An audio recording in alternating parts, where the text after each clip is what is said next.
इतिहास एक जंगल है। हम सुनते हैं कहानियां मर्दों की, योद्धाओं की, राजाओं की, ग्लेडिएटर्स की, लेकिन सर्वाइवल, हिम्मत, ये सिर्फ मर्दों का खेल नहीं है। कुछ सबसे बड़े सर्वाइवर्स जो इतिहास ने देखे हैं, वो घोड़ों पे बैठ के युद्ध में नहीं जा रहे थे। वो कमांड कर रहे थे रेस्पेक्ट, डिमांड कर रहे थे अटेंशन और लीड कर रहे थे आर्मीज इम्पॉसिबल ऑड्स के अगेंस्ट। हम जा रहे हैं इतिहास की गहराई में, उन महिलाओं की कहानियां खोजने जो हर तरह से योद्धा थीं, उतनी ही फियर्स जितने उनके समय के सबसे फेमस मर्द।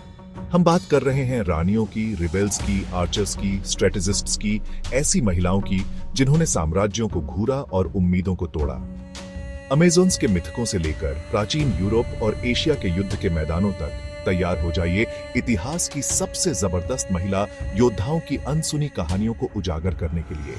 ये महिलाएं अपनी आजादी के लिए, अपने लोगों के लिए और इतिहास में अपनी जगह के लिए लड़ी। हर अच्छे सर्वाइवलिस्ट के दिल में पुराने तरीकों, प्राचीन ज्ञान के लिए एक रेस्पेक्ट होता है। यूनानियों के पास अपनी लेजेंड्स थीं, लेकिन अमेज़न्स जैसी कम ही इतनी दिलचस्प और स्थायी थीं। जरा सोचिए, महिला योद्धाओं का एक समाज दुनिया के किनारे पर रह रहा है, घुड़सवारी, तीरंदाजी और हाथों हाथ मुकाबले में माहिर। ये कोई मुसीबत में फंसी हुई लड़कियां नहीं थीं, ये कुदरत का एक कहर थीं। अब उनके इलाके के भरोसेमंद नक्शे ढूंढना लगभग नामुमकिन है। अमेज़न्स रिकॉर्ड रखने में माहिर नहीं थीं, कम से कम ऐसे रिकॉर्ड नहीं जो सदियों तक चले, लेकिन उनका इंपैक्ट वो यूनानी मिथकों के ताने बाने में बुना हुआ है। हम बात कर रहे हैं हेराक्लीस जैसे हीरोज के खिलाफ महाकाव्य युद्धों की। हम बात कर रहे हैं उनकी रानी हिप्पोलिटा की, जिसकी जादुई करधनी हेराक्लीस के 12 कामों में से एक थी। और फिर है पेंथेसिलिया, एक अमेज़ोनियन रानी जिसने फर्ज की पुकार का जवाब दिया जब ट्रॉय, हाँ वही ट्रॉय, घेराबंदी में था। वो यूनानियों में से सबसे अच्छों से टक्कर ली, यहां तक कि खुद अकिलीज का भी सामना किया। अब इसे मैं कहते हैं आग में हिम्मत। बेशक लेजेंड्स अक्सर तथ्य और फिक्शन का मिश्रण होती है, लेकिन अमेज़न्स के मिथक का बने रहना हमें इस बारे में कुछ गहरा बताता है कि प्राचीन समाज महिलाओं की क्षमता को कैसे देखते थे। क्या वे वास्तविक जीवन की खानाबदोश जनजातियों से प्रेरित थे, जहां महिलाएं पुरुषों के साथ लड़ती थीं? हम शायद कभी पक्के तौर पर नहीं जान पाएंगे। हम जो जानते हैं वो ये है, अमेज़न्स एक टाइमलेस आर्केटाइप का प्रतिनिधित्व करती हैं, एक रिमाइंडर की ताकत, रेजिलियंस और जीतने की इच्छा किसी जेंडर की मोहताज नहीं होती। उनकी कहानियां पीढ़ी दर पीढ़ी चली आ रही हैं, फेमिनिन वॉरियर स्पिरिट की स्थायी शक्ति का प्रमाण है। सर्वाइवल का मतलब अक्सर होता है बदलना, खतरों का सामना करना। लेकिन क्या होता है जब वो खतरे आक्रमणकारियों से आते हैं जो आपकी जमीन, आपके लोगों, आपके पूरे जीवन जीने के तरीके पर कब्जा करना चाहते हैं? खैर, पहली सदी के ब्रिटेन में सेल्टिक जनजातियों को इसी चुनौती का सामना करना पड़ा जब रोमन सेनाएं तलवारें निकाले और जीत के लिए भूखे हुए उनके दरवाजे पर आईं। अब रोमन वो एक अनुशासित फोर्स थे, युद्ध की एक अच्छी तरह से तेल लगी हुई मशीन, लेकिन उन्होंने सेल्टिक लोगों की जबरदस्ती को कम करके आंका, और उन्होंने उस महिला को विशेष रूप से कम करके आंका जो उनका सबसे बुरा सपना बनने वाली थी, बॉडिका, इसेनी जनजाति की रानी। बॉडिका, उसकी कहानी कमजोर दिल वालों के लिए नहीं है। सार्वजनिक रूप से कोड़े मारे गए, उसकी बेटियों का रेप किया गया, उसने रोमानों के हाथों अकल्पनीय चीजें सही, लेकिन उसकी निजी त्रासदी की राख से उसकी आत्मा जंगल की आग की तरह भड़क उठी।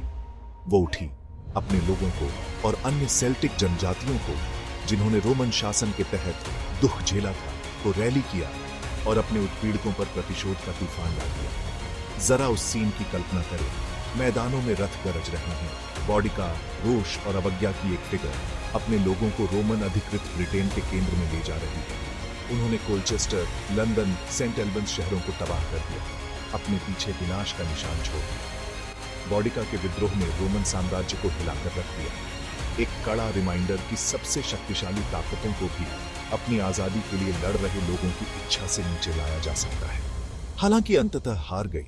बॉडिका का नाम साहस, रेजिलियंस और सेल्टिक लोगों की अदम्य भावना का पर्याय बन गया। उसकी लेजेंड न केवल ब्रिटेन में, बल्कि जहां भी लोग अत्याचार के आगे झुकने से इनकार करते हैं, वहां जिंदा है।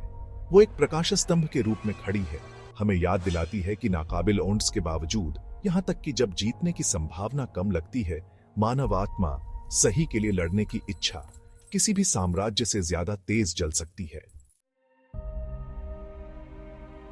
चैप्टर 3 जोआन ऑफ आर्क ऑनरलियंस की नौकरानी और साहस की आवाज। हम अक्सर सर्वाइवल के बारे में फिजिकल रूप में सोचते हैं, खाना, पानी, आश्रय, लेकिन जीतने की इच्छा, अंदर से आने वाली ताकत का क्या? जोआन ऑफ आर्क डोमरेमी, फ्रांस की एक युवा किसान लड़की। उसकी कहानी विश्वास, दृढ़ विश्वास और किसी के उद्देश्य में अटूट विश्वास की शक्ति का एक शक्तिशाली प्रमाण है, तब भी जब पूरी दुनिया आप पर संदेह करती हुई प्रतीत होती है। एक किशोरी होने की कल्पना करें, आवाजें सुनना, दर्शन, आपका मार्गदर्शन करना, आपको हथियार उठाने, अपने लोगों को जीत की ओर ले जाने के लिए कहना। ज्यादातर लोग इसे खारिज कर देंगे, लेकिन जोआन ने सुना, उसने विश्वास किया और 100 साल के युद्ध के बीच में एक क्रूर संघर्ष जिसने दशकों तक फ्रांस को तबाह कर दिया था, उसने पुकार का जवाब दिया। इसकी तस्वीर बनाएं, एक युवा महिला मुश्किल से अपनी किशोरावस्था से बाहर, कवच पहने, फ्रांसीसी दरबार के सामने खड़ी होकर घोषणा कर रही है कि वह जोआन ऑफ आर्क भगवान द्वारा फ्रांस को बचाने के लिए चुनी गई है। अब इसमें हिम्मत चाहिए, और उसका दृढ़ विश्वास, उसका अटूट विश्वास संक्रामक था।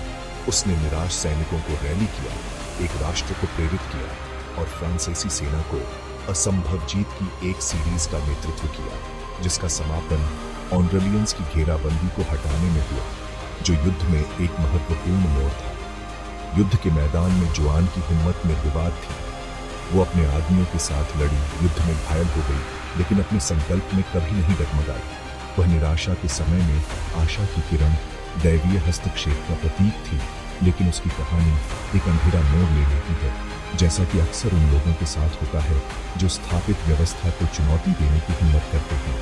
अपने दुश्मनों द्वारा पकड़ी गई, उसे विधर्म के लिए मुकदमे में डाल दिया गया। उस समय की राजनीतिक चालों में एक मोहरा 19 साल की उम्र में दांव पर लगाकर जला दिया गया।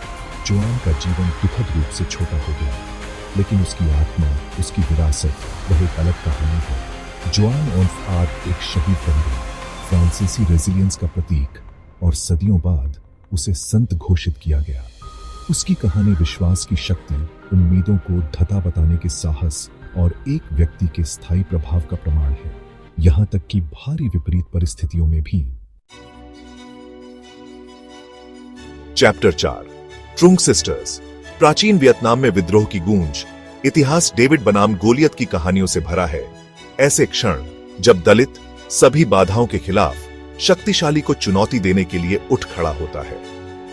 प्राचीन वियतनाम में ट्रुंग सिस्टर्स की कहानी ऐसी ही एक लेजेंड है, एक दमनकारी ताकत के खिलाफ प्रतिरोध की कहानी, एकता की शक्ति और अपनी मातृभूमि के लिए अटूट प्रेम का प्रमाण। हन राजवंश की लौह मुट्ठी के नीचे वियतनाम की कल्पना करें। इसके लोग आजादी के लिए तरस रहे हैं, अपने भाग्य का फैसला खुद करने के अधिकार के लिए।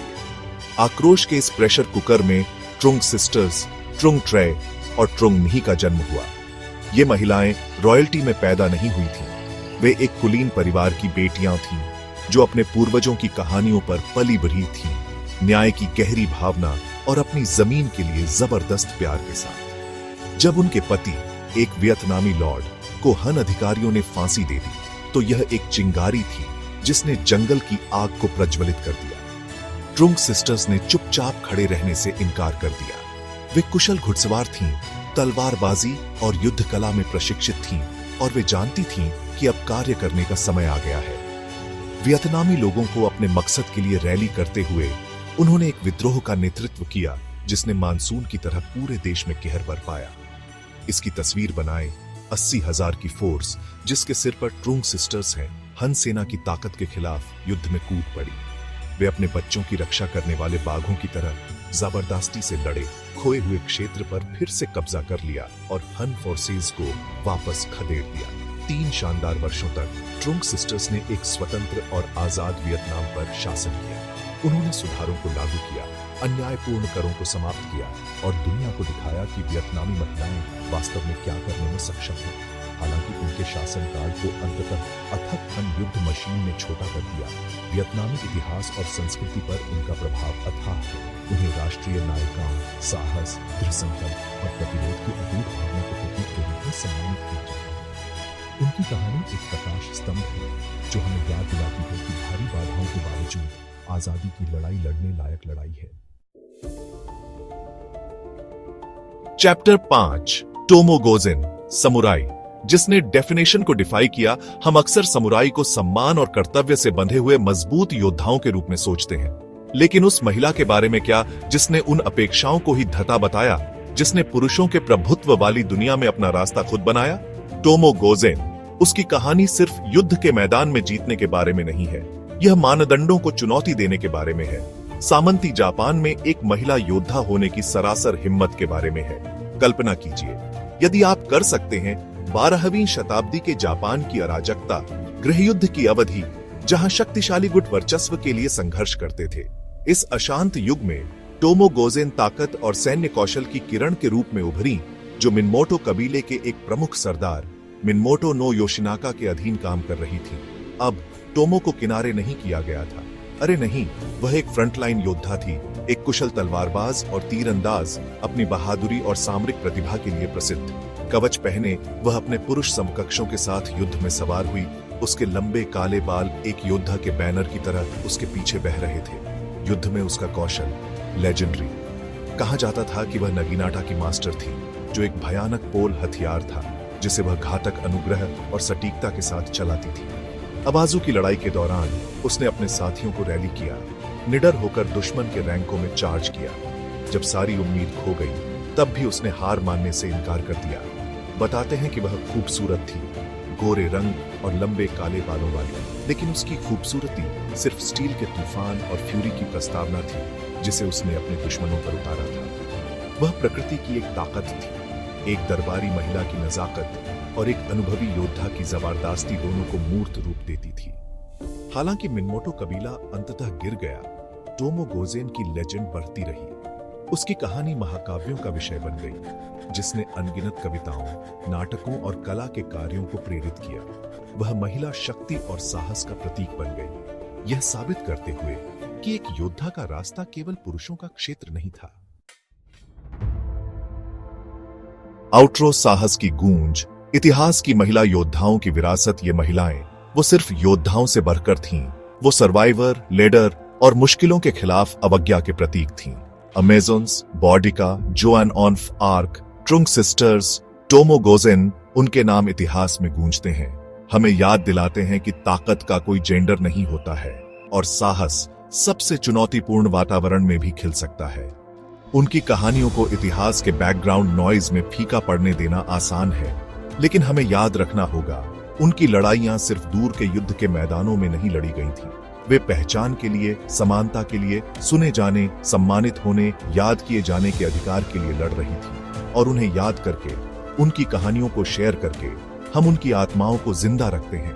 तो अगली बार जब आप किसी को यह कहते हुए सुने कि सर्वाइवल पुरुषों का खेल है, तो इन महिलाओं को याद करें, उनकी कहानियां सुनाओ, क्योंकि हम अपने अतीत को जितना बेहतर समझते हैं, हम वर्तमान और भविष्य की चुनौतियों का सामना करने के लिए उतने ही बेहतर तरीके से तैयार होते हैं। और कौन जानता है, हो सकता है कि उनका साहस योद्धाओं की एक नई पीढ़ी को प्रेरित करे, जो उनके रास्ते में आने वाली किसी भी चीज का सामना करने के लिए तैयार हो।